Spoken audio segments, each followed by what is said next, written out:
Toda temporada, diversos jogadores evoluem o seu jogo, começam a performar de uma maneira muito mais efetiva dentro de quadra, e isso afeta diretamente na qualidade do jogo coletivo de um devido time. Então hoje eu vim trazer um jogador de cada time da NBA pra gente ficar de olho na próxima temporada. Sejam bem-vindos a mais um vídeo, meu nome é Samuel Rafael e esse vídeo tem como principal parceiro a Slam Store. Se você quer uma peita de qualidade da NBA pra usar na próxima temporada, a Slam Store é o lugar certo. Tem um preço acessível e uma qualidade de camisas muito boa. Além de camisas da NBA, eles têm da NFL e de futebol também. Não perca tempo, faça sua compra usando o meu cupom SAMU5 e garanta um bom desconto. Fechou? Então vamos começar pela Conferência Leste. Primeiro o Cleveland Cavaliers. E o jogador deles vai ser o Sam Merrill. Eu acho que a gente precisa prestar muita atenção nesse jogador para a próxima temporada, muito por conta da saída do Ty Jerome, um cara muito importante para a rotação do Cleveland Cavaliers, correto? Ele sendo um 3&D, tendo muita importância ofensivamente e defensivamente, sendo muitas vezes um dos point of attacks, né, do lado defensivo e matando as triplas que eles precisavam no lado ofensivo. O Sam Merrill estava fazendo a mesma coisa, principalmente nos playoffs, só que em um volume muito menor, muito por conta do protagonismo que o Ty Jerome recebeu ao longo da temporada. Mas com a saída dele, o Sam Merrill vai ganhar um destaque muito maior aqui, porque ele pode sim replicar a importância que o Ty Jerome teve ao longo dos playoffs. Boston Celtics, eles estão em uma situação delicada aqui, porque sem o Jason Tatum vai ser um time muito mais totalmente reformulado, com uma característica nova. Então, que oportunidade melhor para o Jay Mazzulla do que não essa de colocar o seu novato que ele acabou de draftar, Hugo Gonzalez. Porque eles estão com uma profundidade no backcourt muito baixa. É o Derek White, o Petro Pritchard e acabou. Quem é o terceiro guard que vai entrar? Não tem. Por mais que o Hugo Gonzalez seja um forward, ele tenha tamanho, força e velocidade para jogar na 3, na 4, não na 4, mas provavelmente na 3, ele pode jogar na 2 também. Então ele vai ser um cara muito importante aqui para talvez ajudar nessa profundidade no backcourt, ajudar no frontcourt também, que também é um pouco limitado. É Jaylen Brown, Sam Hauser, e aí você tem o que? Nehemias Queta. Fica um pouco difícil, então o Hugo Gonzalez, ele pode ter minutos aqui, principalmente por conta do estilo de jogo dele e da qualidade que ele tem criando o próprio arremesso, sendo iniciador em muitas jogadas. Ele pode sim, ele tem um controle de bola suficiente para ter a posse do perímetro, infiltrando para a cesta ou na bola tripla. Ele precisa evoluir um pouco mais do perímetro no seu chute para 3, para ele ter um pouco mais de minutos aqui, mas o ponto é o cenário perfeito para evoluírem um cara muito talentoso que pode agregar para o futuro do Boston Celtics. New York Knicks, uma escolha talvez muito fácil aqui, né? Jordan Clarkson, um jogador que agrega. New York Knicks, talvez uma escolha até um pouco fácil aqui, né? É o Jordan Clarkson, obviamente, um cara que chega imediatamente para agregar em uma profundidade que até ano passado era totalmente limitada, mas que de repente ganha forma, se torna uma das profundidades mais sólidas da liga. Tem pivô, tem armador, tem o próprio Jordan Clarkson, que vai ser um cara muito importante ofensivamente, que a gente vai destacar aqui. Ele já ganhou o prêmio de sexto homem do ano em 2021, tendo média de 18 pontos, 45% do field goal, 2 triplas por jogo. Ao longo da carreira depois da saída do Donovan Mitchell, do Rudy Gobert, ele ganhou um pouco mais de tempo de bola, ganhou mais importância no sistema ofensivo do Utah Jazz. Então ele mostrou também uma qualidade de playmaker, de ser o iniciador das jogadas. Então ele pode sim, vindo do banco, dar esse boost ofensivo, não só pontuando, mas também armando, deixando o Jalen Brunson um pouco mais no off-ball, ou até deixando ele um pouco mais no banco, que é o essencial. Você precisa descansar os seus melhores jogadores, e o Jordan Clarkson vai fazer um excelente trabalho nisso, deixando o Jalen Brunson no banco e mantendo a qualidade ofensiva do New York Knicks. Indiana Pacers, um time que também vai ter uma temporada completamente diferente do que tiveram ano passado, completamente por conta da saída do Tyrese Haliburton. Agora se abrem portas para o Benedict Mathurin ter uma temporada excelente. Ele, pra mim, é um dos jogadores que mais vai evoluir na próxima temporada, porque ele já se mostrou um jogador capaz de ser uma segunda opção ofensiva. Por mais que poucos momentos ali ou aqui, mas você consegue enxergar, se olhar bem, um talento muito bruto, porque ele infiltra, ele chuta pra 3, ele para na meia distância e ele consegue jogar no off-ball. Ele é um ala muito versátil ofensivamente e forte defensivamente também, principalmente na parte dos rebotes. Ele é um excelente reboteiro. Eu já vi ele tendo várias partidas de 12 rebotes, 14 rebotes, 13 rebotes. Ele é um cara muito forte, que consegue puxar essa transição ofensiva muito por conta da sua velocidade e do seu atleticismo. Então, ele vai ser talvez o ponto focal do sistema ofensivo do Indiana Pacers, e isso vai ser muito importante pensando numa evolução. Milwaukee Bucks. Que eu vou falar? Quando eu cito a palavra, o time Milwaukee Bucks, não me vem nada na cabeça além de desastre. Porque que jogador que eu vou citar aqui? Eu tive que colocar aqui, escrever aqui o Ryan Rollins, um guarde forte não forte defensivamente, mas muito versátil defensivamente. Lembra do Cason Wallace. Ele é tipo isso. Ele é um guarde muito talentoso, que pode jogar no point of attack, tem uma capacidade de catch and shoot, pode chutar para 3 ofensivamente, tem um talento ali para infiltrar, mas é um chão muito baixo, um teto muito baixo também. Mas, com a falta de talento nesse time do Milwaukee Bucks, ele pode sim ter cada vez mais minutos ao longo da temporada, provando essa qualidade defensiva que ele tem, que vai ser muito importante também, pensando no time do Milwaukee Bucks, que precisa de defesa. Detroit Pistons, Jaden Ivey. Lembre-se desse nome porque ele é um cara simplesmente sensacional. Pensando na melhora ofensiva para a próxima temporada do Detroit Pistons, ele é essencial, muito por conta da sua qualidade como playmaker e como pontuador. Correto? Quando Cade Cunningham descansava no banco temporada passada, não tinha ninguém para manter o sistema ofensivo fluindo. Agora, o Jaden Ivey tem essa capacidade, por mais que poucos minutos, mas ele consegue sim ser esse playmaker secundário, e ele vai mostrar muito isso ao longo da temporada, muito por conta do espaçamento que foi adicionado na temporada passada, e o Cade Cunningham usufruiu desse espaçamento, e o Jaden Ivey vai agir da mesma maneira. Ele é um cara de 17 pontos por jogo, 41% da bola tripla. Ele é muito talentoso, consegue infiltrar, consegue chutar para 3, consegue passar, como eu disse, então vai ser uma temporada excelente para o Jaden Ivey, e pensando também no coletivo do Detroit Pistons. Orlando Magic, o jogador que precisamos ficar de olho na próxima temporada é o Desmond Bane. Não tem como. Ele foi uma das adições mais importantes nessa off-season ao longo da NBA, ao redor da NBA. Ele é um cara que entra em um sistema que precisava do jogador, do arquétipo dele, do estilo de jogo dele, que é um espaçador, que é um cara talentoso, que consegue chutar para 3, que consegue também cortar para cesta. Então, uma temporada de qualidade do Orlando Magic, sendo competitivo na leste e na NBA como um todo, passa muito pelo Desmond Bane. Passa muito pelo que ele vai poder providenciar do perímetro ofensivamente como um todo, e também como um ball handler secundário, ao lado de Jalen Suggs, sendo esse iniciador enquanto o Paolo estiver no banco, enquanto o Franz estiver no banco. Mas um ponto importante aqui, no Memphis Grizzlies ele era a segunda opção ofensiva. No Orlando Magic ele vai ser a terceira, ou talvez até a quarta, quem sabe, de vez em quando. Então ele vai ter menos toques na bola, mas vai manter a mesma eficiência, e isso é muito importante aqui. Atlanta Hawks, quando pensamos, pelo menos quando eu penso em uma temporada de qualidade dos Hawks, 70%, 60%, grande parte da responsabilidade cai sobre o Jalen Johnson. Não responsabilidade, mas precisamos citar que uma temporada de sucesso, indo para os playoffs, indo para o segundo round, indo para finais de conferência na próxima temporada, passa por uma boa temporada saudável e eficiente do Jalen Johnson. Em 36 jogos ele teve 19 pontos, 10 rebotes, 5 assistências, 50% do field goal. É um ala excelente, versátil, como eu já disse várias vezes. Ele consegue armar, ele consegue infiltrar para 6, consegue chutar para 3 na meia distância. Ele é simplesmente sensacional. Ele é um dos pilares ofensivos e defensivos desse Atlanta Hawks. Então, quando a gente pensa numa melhora que a gente espera há muito tempo desses Hawks, o Jalen Johnson é um dos pilares. Ele vai ser a segunda opção ofensiva. Ele precisa se tornar essa segunda opção ofensiva à altura do Trae Young para os Hawks terem sucesso. Agora, o Chicago Bulls é um elenco também um pouco limitado, eu tive um pouco de dificuldade, mas por conta da porção final da temporada passada, o que o Matas Buzelis mostrou nos tende a acreditar que ele vai ter um início de temporada muito bom e uma temporada constante para 2026. Então a evolução dele, como esse ala que consegue chutar para 3, consegue infiltrar, vai ser muito importante pensando na construção de elenco do Chicago Bulls.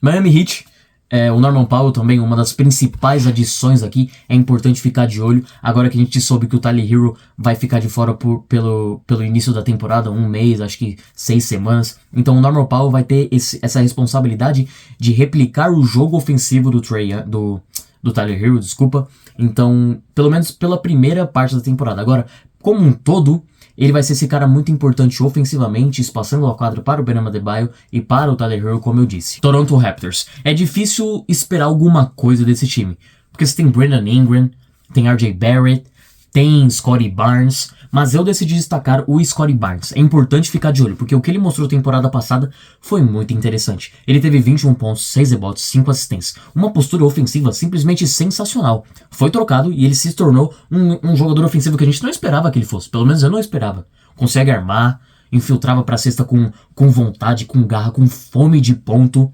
chutando para 3 com um pouquinho mais de volume, menos eficiência, mas mais volume, é interessante, criando o próprio arremesso. Então, ele mostrou uma versatilidade ofensiva muito interessante.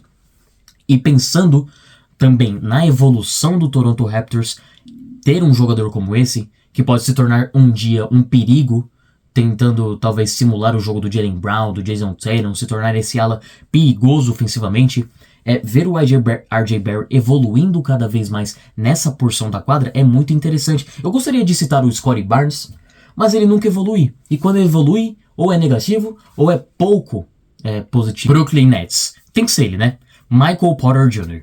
Vamos ficar de olho no que esse jogador vai se tornar em um time diferente. Quando você não tem Nikola Jokic do seu lado, fica muito mais difícil, correto? Então o que ele vai precisar destacar aqui na próxima temporada, vai precisar mostrar uma melhora, vai ser na sua criação própria de arremesso e no seu playmaking. Duas qualidades, dois fatores do seu jogo que não são vistos como excelentes. Principalmente o playmaking. Nunca somou mais do que 2 assistências por jogo. É difícil, então ele precisa mostrar que pode ser um passador, que pode ser um playmaker no mínimo decente e criar cada vez mais o seu próprio arremesso, se tornando talvez um dia um ala ofensivo perigosamente, como eu citava o RJ Barrett no time passado, correto? Ele precisa mostrar, pelo menos ele precisa ter essa vontade de mostrar que pode ser um dos pontos centrais em um sistema ofensivo um dia. Não sei se isso vai acontecer, mas ele precisa mostrar. Philadelphia 76ers, é óbvio que eu vou citar ele. Precisamos ficar de olho em VJ Edgecamp, o novato dessa temporada, um dos jogadores da classe de 2025. Vai ser muito interessante de se acompanhar como o Philadelphia vai utilizar ele dentro de quadra. Defensivamente a gente sabe que ele vai ser um dos point of attacks, que ele vai marcar um dos melhores jogadores do time adversário, que vai estar envolvido em trocas do perímetro, que vai estar envolvido em ajudas laterais, ajudando na proteção de aro também. Ele pode ser esse bloqueador, mas ofensivamente ele vai ser utilizado mais on-ball, vai ter mais a posse da bola como um ball handler secundário, ou ele vai jogar mais no off-ball, mais no catch and shoot, mais usufruindo da rotação ofensiva, da rotação defensiva do time adversário. A gente precisa saber como ele vai ser utilizado ofensivamente, como ele vai se traduzir o seu jogo para a NBA e se isso vai ter impacto de imediato no Philadelphia 76ers. Charlotte Hornets, outro time com uma situação delicada. Por quê? Porque eles simplesmente não se desenvolvem. Tem talento, mas não se desenvolvem. Então eu preciso citar o Brandon Miller. É um dos jogadores chaves dessa evolução necessária do Charlotte Hornets, porque não um pontuador prolífico, um ala que pode crescer, que pode se tornar um cara totalmente físico, atlético, o que ele já é, mas pode evoluir ainda mais nesse quesito físico e pensando no seu talento também. Só que 17 pontos por jogo, 4 rebotes, 2 assistências e 52% de effective field goal, você tá abaixo da média em questão de eficiência. Correto? Então você precisa aumentar o seu volume sim, mas manter a eficiência. Ele estava chutando, temporada passada, 11 bolas triplas por jogo. Irmão, isso é um absurdo, isso é quase 80% dos seus arremessos dentro de quadra. Só que ele é um ala prolífico de infiltração. Ele pode posterizar quem ele quiser na liga. Então por que você tá chutando tantas bolas triplas? Infiltra pra cesta, irmão. Parte pra dentro, vai chutar uns lance livre. Vai marcar bola de 2. Porra, cara, a evolução ofensiva do Charlotte Hornets depende dessa postura mais inteligente do Brandon Miller. Finalizando a Conferência Leste, o Washington Wizards. Eles possuem muitos jogadores interessantes. É o Bob Carrington, é o Keyshawn George, mas eu decidi citar para a próxima temporada o Bilal Coulibaly. Cara, é simplesmente impressionante o que esse cara produziu temporada passada. Não parece, mas foi impressionante. Se você assistir alguns highlights do Washington Wizards, cara, ele melhorou demais ofensivamente e defensivamente. Ele teve um usage de 17%, ou seja, ele foi utilizado bastante nas ações ofensivas. Os Wizards utilizaram ele bastante nas ações ofensivas. O que isso quer dizer? É que ele é uma peça importante para o time. Pensando no futuro, pensando no agora. Ele evoluiu na sua criação própria de arremesso, na sua pontuação, principalmente off-ball, sem a bola.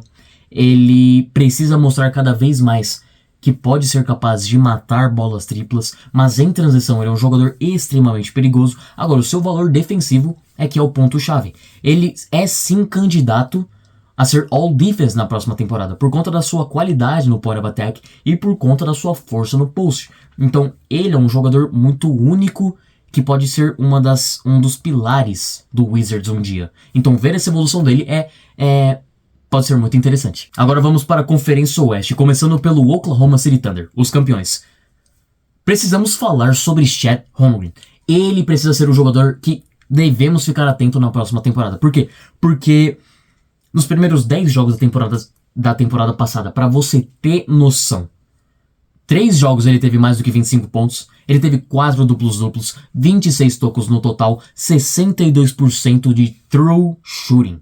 Cara, é uma produção sensacional. Recorde de 8 vitórias e 2 derrotas para começar a temporada. Você pensa no que esse time poderia ter feito se o Chet Holmgren tivesse tido uma temporada completamente saudável. Só imagina, eles teriam ganhado talvez no mínimo uns 4 jogos a mais.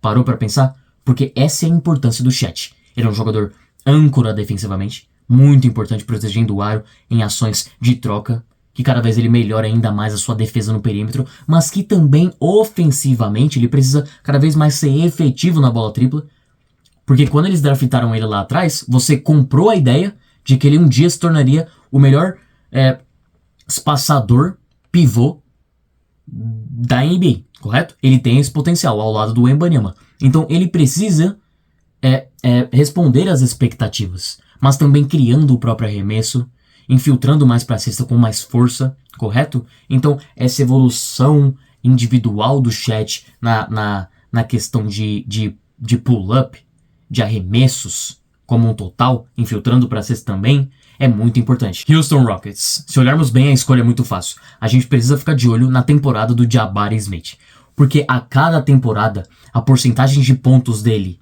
vindo de bolas de 2 diminui, e a cada temporada os arremessos dele para 3 aumentam. E a temporada passada foi a pior temporada ofensiva dele. É coincidência? Me diga se é coincidência. Ele nunca teve mais do que 5 pontos por jogo dentro do garrafão. Um jogador do arquétipo dele, pensa no Jabari Smith. Alto, forte, com uma envergadura absurda, com talento no post, criação própria de arremesso. Ele já mostrou que é capaz de criar o próprio arremesso no post, ao estilo Giannis, correto? Mas, menos não passar de 5 pontos por jogo dentro do garrafão? Por favor, cara, por favor. Um dos motivos para Houston ser ineficiente ofensivamente é isso. É a falta de inteligência na seleção de arremesso. Então, cara, diminui um pouquinho o volume na bola tripla, continue infiltrando para a cesta, desenhe mais jogadas em que ele esteja em condições de pontuar, que o seu ataque melhora. E o Jabari Smith precisa ter essa consciência. Los Angeles Lakers. DeAndre Ayton. É simples, irmão. A importância desse cara ofensivamente e defensivamente para a próxima temporada dos Lakers definem se eles terão sucesso ou não. Se eles chegarão nas finais de conferência, no mínimo, ou não. Porque ele precisa produzir de maneira positiva defensivamente, ofensivamente. E ofensivamente, ele vai receber a ajuda do Luka. Então, irmão, é fácil. Faz o básico. Coloca vontade em quadra que você vai ser acionado toda a jogada pelo Luka. Porque ele tem histórico de aumentar o chão de todos os pivôs que ele joga. Dwight Powell, ele conseguiu aumentar o chão do Dwight Powell.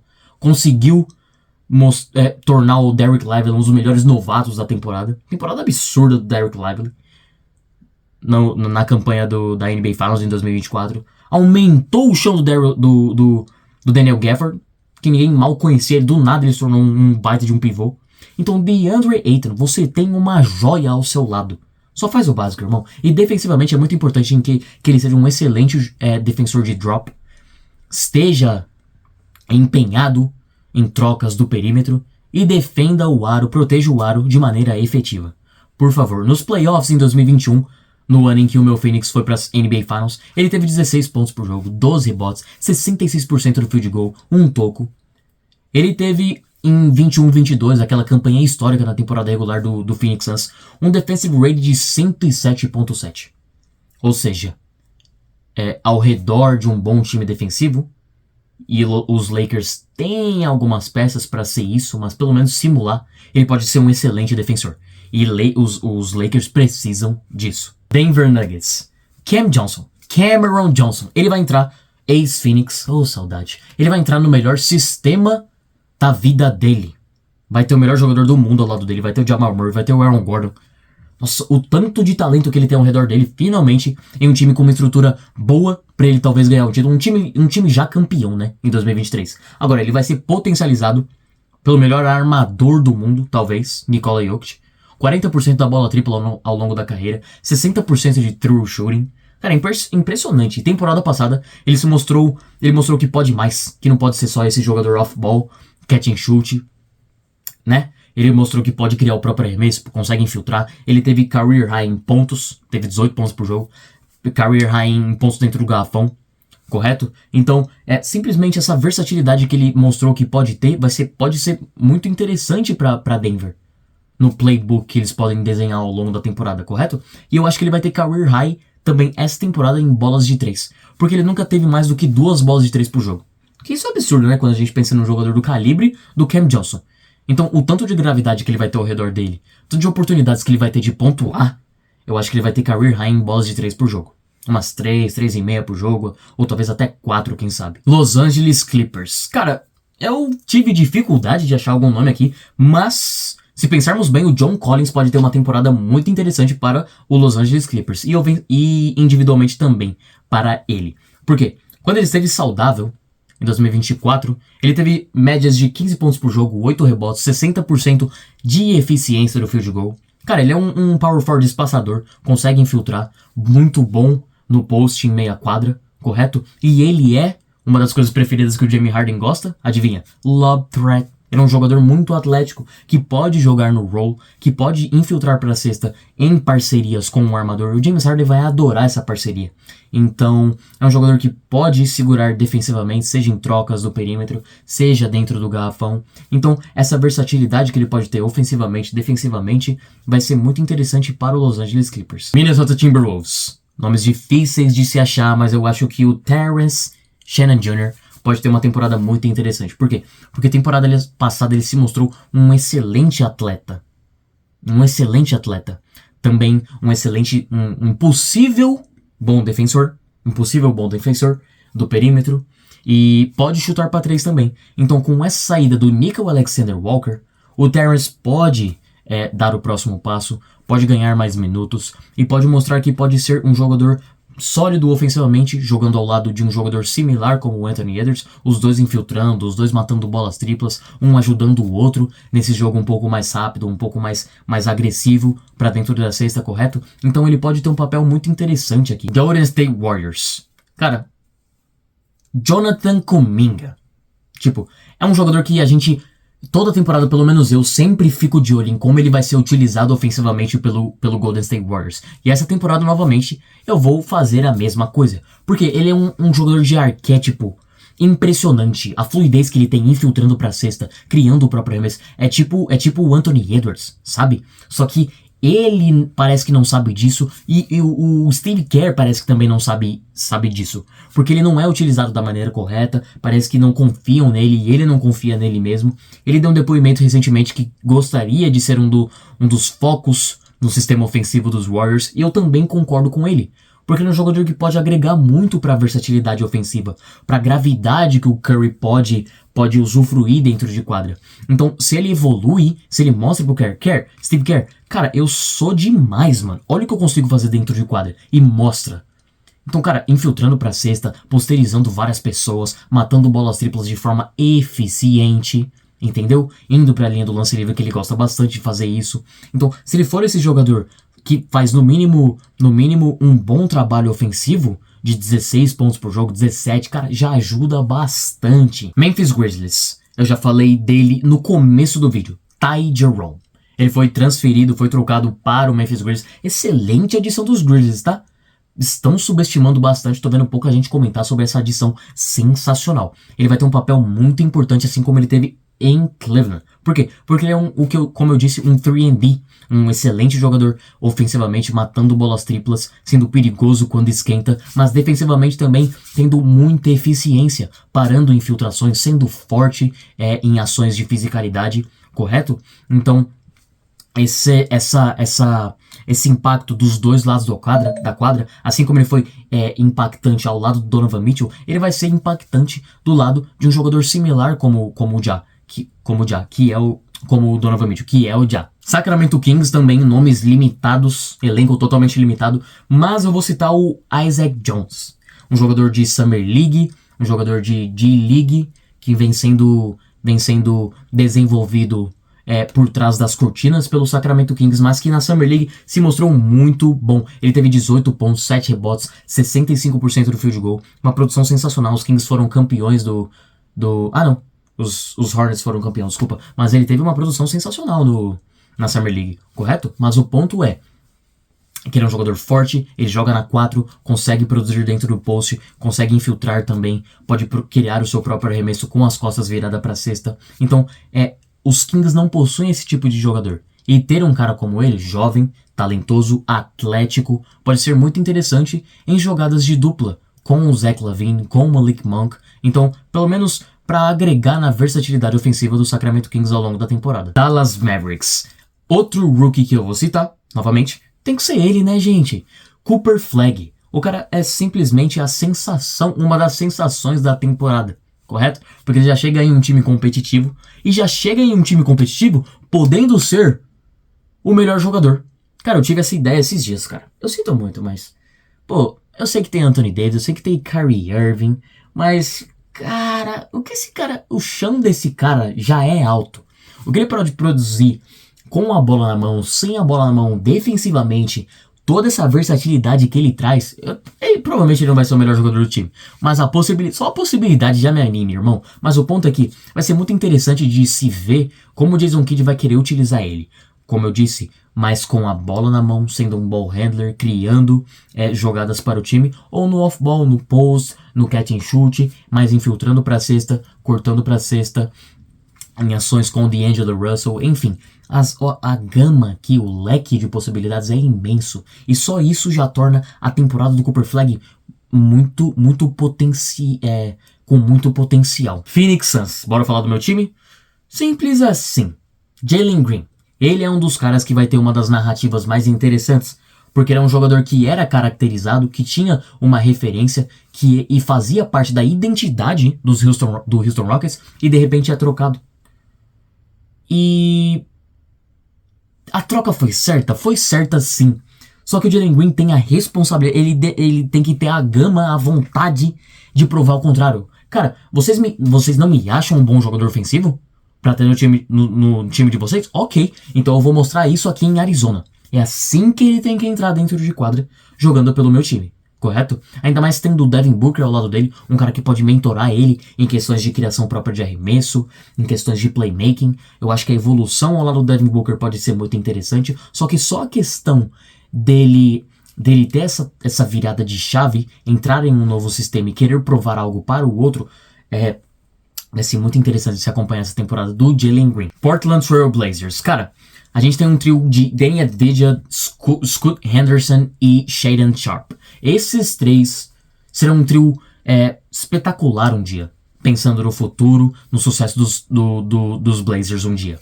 Só que um deles vai exceder. Um deles vai ser o melhor. Talvez nenhum deles tenha potencial de ser o franchise player, mas eles podem ser um dos caras mais utilizados, o cara mais utilizado ofensivamente do time. E esse cara, na minha opinião, é o Shaedon Sharpe. A gente precisa estar de olho numa temporada de evolução do Shaedon Sharpe na próxima temporada, porque até agora não ocorreu de maneira tão significativa assim, correto? Era um jogador que teve 18 pontos por jogo, 4 rebotes, 3 assistências, 45% do field goal e 52% de eficiência. Foi como eu disse sobre o Brandon Miller. Você precisa ser mais eficiente ao mesmo tempo que aumenta o seu volume. Assim como o Tyrese Maxey fez um dia, o Paulo Banchero vem fazendo, correto? Você precisa dar esse próximo passo, ser mais efetivo. E ele tem potencial porque o arquétipo dele é simplesmente absurdo. Um cara atlético, consegue infiltrar, consegue chutar para meia distância, consegue chutar na bola tripla. Então ter essa criação própria de arremesso, essa seleção de arremesso um pouquinho melhor, já ajuda bastante. E ele pode ser, como eu disse, um dos caras mais utilizados ofensivamente pelos Blazers um dia. Pensando que ele está muito próximo de se tornar um jogador de 20 pontos por jogo. San Antonio Spurs. Muitos nomes interessantes aqui que podem evoluir, que podem simplesmente ter uma temporada de MVP. Wembanyama. Só que não tem graça, né, falar sobre o Wemby desse jeito, dessa maneira. O que eu gostaria de citar é um cara que vai entrar no time pela primeira vez, que vai jogar a primeira temporada. Você sabe o nome dele, Dylan Harper. Ele não é a segunda pick desse draft à toa. Um jogador talentosíssimo, que pode ser o armador principal do time um dia, que pode ser um cara muito bom defensivamente no point of attack, que pode ser um cara muito bom criando o próprio arremesso. Estamos falando de um dos melhores armadores da NBA no futuro, daqui 5, 6 anos, 5 anos talvez, correto? Então, começar a entender como o jogo do Dylan Harper vai ser colocado dentro de quadra, vai ser muito interessante de se acompanhar, pensando que ele vai vir do banco. Então, ter e pensando também numa temporada competitiva do San Antonio Spurs, ele vai ter uma importância muito grande vindo do banco, mantendo esse fluxo ofensivo, armando o jogo quando o De'Aaron Fox estiver no banco, ao lado do Stephen Castle, ao lado do Wembanyama, correto? Ter esse bust ofensivo, ver ele criando o próprio arremesso, infiltrando. Qual vai ser a postura da segunda unidade dos Spurs? Ele vai ser quem vai ditar essa postura, correto? Orleans Pelicans, Trey Murphy III. Fica de olho nesse cara, pelo amor de Deus. Se você não conhece ele, ou se você conhece e não dá bola pra ele, começa a prestar atenção, porque ele é um cara absurdo. Eu já sou fã de alas, né? Já sou fã da posição 3, 4, e ele é pra mim, um dos mais talentosos, um dos que pode se tornar um dos melhores alas um dia na NBA. Ele teve médias de 25 pontos, 5 rebotes, 3 assistências, 36% da bola tripla em 8 tentativas por jogo. Só que a questão é, Samuel, mais ou menos, né? Nada demais nessas stats. Cara, ele não era esse jogador até ano passado. Com a saída do Zion, com o tempo que os Pelicans ficam sem o Zion, ele de repente se mostrou um excelente jogador ofensivo, que pode criar o próprio arremesso. Ele já tinha mostrado que pode ser um excelente jogador off-ball, só que o fato de que ele pode ser esse cara que pode criar o próprio arremesso um dia e armar para o time com 3 assistências por jogo, esse pode chegar a 5 assistências por jogo, cara, é um avanço, é de um potencial muito grande para os Pelicans, porque você ter Zion e Trey como seus 2 melhores jogadores, não é nada mal, porque você tem 2 alas que conseguem infiltrar para a cesta muito forte, só que ao mesmo tempo você tem o Trey espaçando a quadra e o Zion também armando o jogo para esses outros jogadores, os dois se complementam e os dois podem elevar o chão dos Pelicans. Então, cara, essa dupla pode fazer muito barulho um dia, e ver o Trey Murphy evoluindo cada vez mais no seu jogo ofensivo, cara, é de se dar esperança pro torcedor do New Orleans Pelicans. Simples, sério, é de se dar esperança. E pra finalizar, o Utah Jazz. Vou citar outro rookie aqui, Ace Bailey. Você sabe que ele também é um dos assuntos do momento, por conta da sua postura, mas enfim, esse não é o ponto. Pra finalizar, o Utah Jazz. Vou citar outro novato aqui, Ace Bailey. Também uma das sensações dessa temporada entrando nesse ano. E Utah tá terminando o seu processo de reconstrução. Eles estão adicionando cada vez mais peça, cada vez mais talento. O Lauri Markkanen e o Isaiah Collier provavelmente estão se tornando as 2 principais peças desse sistema para o futuro. Keontae George também tem uma importância muito grande. Só que ter o Ace Bailey, um ala alto, forte, talentoso, ofensivamente, defensivamente, correto? Não faltam atributos para falar sobre o Ace Bailey, um cara que pode pontuar dos 3 níveis da quadra, consegue defender da 1 a 5, sim senhor, ele pode ser isso um dia. Então, ter esse cara completamente versátil dos 2 lados da quadra, cara, é de se pensar como ele vai ser utilizado nesse começo. Seja on ball, seja com a bola, sem a bola, como é que ele vai jogar de dupla com o Lauri Markkanen, com o Isaiah Collier, em jogos de pick and roll, em ações on-ball, off-ball, enfim. É de se pensar, é de se imaginar, assim como o Cooper Flag sendo utilizado em Dallas. Então, ver os primeiros passos do que pode se tornar um excelente time um dia, começa pela temporada do Ace Bailey. Bom, foi jogador pra caramba, mas os 30 times estão completos. Comenta aí se eu esqueci de algum jogador, se você acha que vale a pena ficar de olho em algum outro atleta, que eu vou dar uma olhada, que eu vou ver se eu consigo ficar de olho. Se eu consigo não, com certeza se você comentar aí, deixa no seu comentário aí, que eu com certeza vou ficar de olho nesse jogador que você citar, correto? Espero que você tenha gostado desse vídeo, deixa o like, se inscreva no canal novamente e até o próximo vídeo.